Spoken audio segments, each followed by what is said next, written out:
Welcome back to another explainer. Today we're diving straight into the internal microscopic architecture of flowering plants.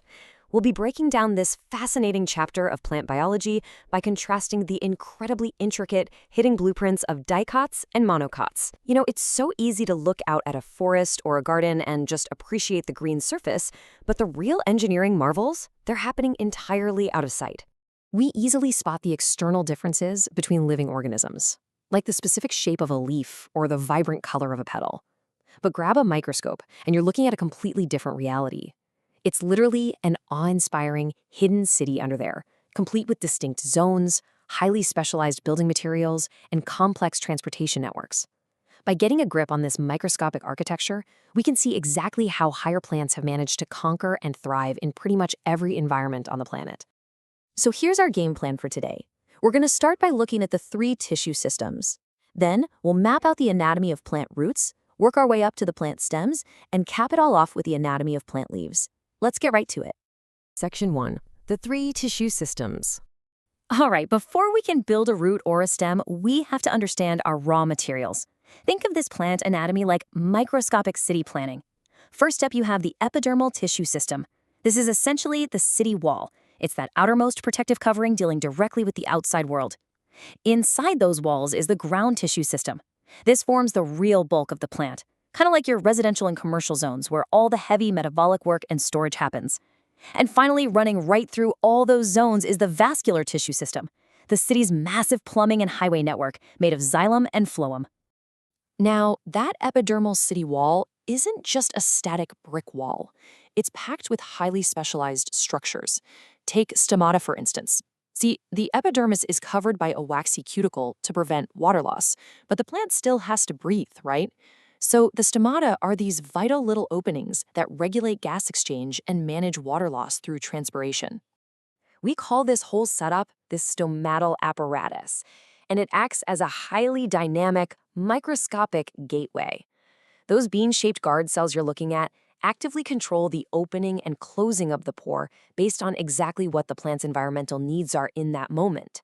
Need to conserve water? Boom, these cells actually change their physical shape to lock the gates. It's just an incredibly elegant piece of biological engineering. Moving on to Section 2, Anatomy of Plant Roots. As we unpack this chapter, we hit our core comparative analysis, dicots versus monocots. Sure, both roots have an outer epidermis and a cortex, but their central architectural zoning? Totally different. Dicot roots have a really tight vascular center, usually just 2 to 4 xylem and phloem patches, and they can undergo secondary growth, meaning they actually grow thicker over time. Monocot roots, on the other hand, go big on the central ground tissue with a massive area called a pith. That pith is completely surrounded by way more xylem bundles, usually more than 6, and they absolutely do not undergo secondary thickening. Looking right at these cross-sections, the contrast is just wild. On the left, check out that striking, star-shaped vascular center of the dicot root. Notice how there's almost zero space in the very middle? That's the tiny pith. Then, look over at the monocot root on the right. You've got this huge, well-developed, circular central pith, totally surrounded by all those distinct red-stained xylem bundles. Literally one glance at a cross-section like this, and you can instantly read the structural destiny of the plant. All right, Section 3, Anatomy of Plant Stems. Working our way up, let's see how stem architecture builds on what we just learned. Once again, it's a tale of two entirely different blueprints. In dicot stems, the vascular bundles, the plumbing, are highly organized into this very distinct ring, and they feature a large central pith. Monocot stems, though, they take a completely decentralized approach. They have a massive number of vascular bundles just scattered randomly throughout the entire stem, with basically no distinct pith to speak of. When you actually look at the cells, the data just jumps right out at you. The dicot stem on the left clearly shows that gorgeous ring-like highway system forming a perfect circle around the large, empty-looking central pith. Meanwhile, the monocot stem on the right scatters its plumbing everywhere throughout the ground tissue. If you look closely, the vascular bundles in the monocot are actually smaller towards the outside and larger towards the center, all just floating in this vast sea of ground tissue cells.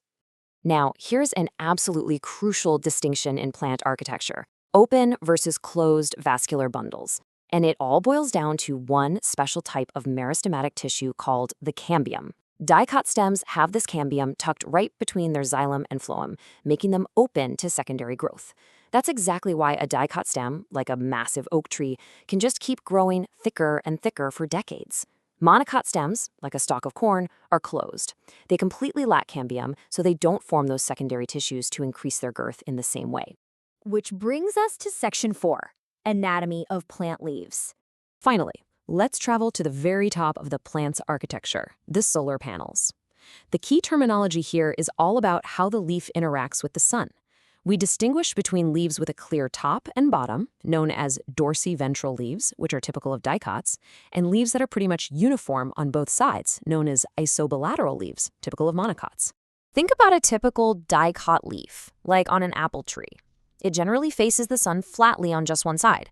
Because of that, its internal ground tissue, the mesophyll, is heavily stratified into two highly specialized layers. Plus, it hides most of its stomata on the lower, shaded surface to stop water from escaping. But monocot leaves? Think of blades of grass. They often stand straight up and receive light pretty equally from all sides. Because of this, they're built symmetrically.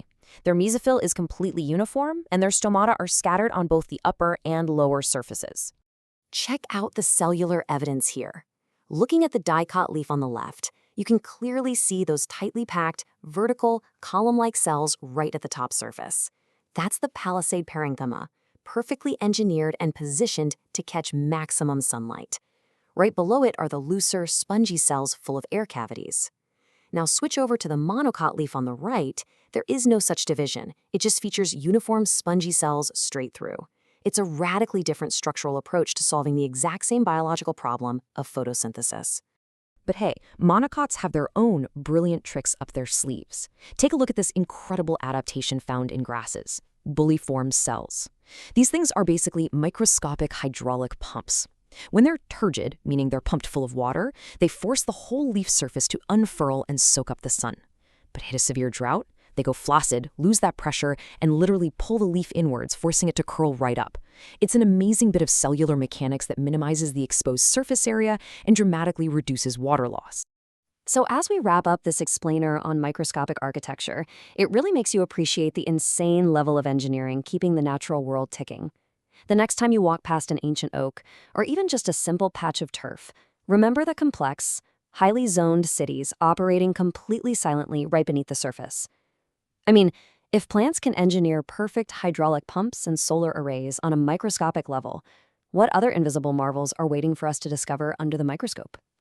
Thanks for joining me for this explainer, and I'll catch you in the next one.